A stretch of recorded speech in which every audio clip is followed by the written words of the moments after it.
హైదరాబాద్ కూకట్పల్లి సంగీత్ నగర్లో ఉండే సహస్ర బాలిక హత్య కేసులో విస్తుపోయే విషయాలు వెలుగులోకి వచ్చాయి.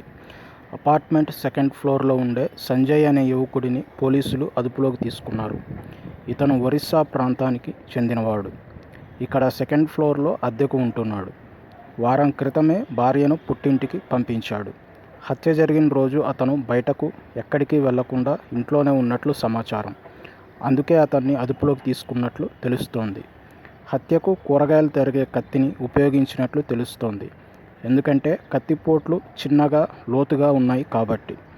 హత్య జరిగిన సమయంలో పక్క అపార్ట్మెంట్ వారికి బాలిక కేకలు వినిపించాయని, వారు బయటకు వచ్చి చూడగా అపార్ట్మెంట్ ముందు ఎవరూ లేకపోవడంతో వారు తిరిగి వెళ్ళిపోయారని ప్రత్యక్ష సాక్షులు చెప్పినట్లు సమాచారం. ఇలాంటి ఇన్ఫర్మేషన్ తెలుసుకోవడానికి ఛానల్ను సబ్స్క్రైబ్ చేసుకోండి.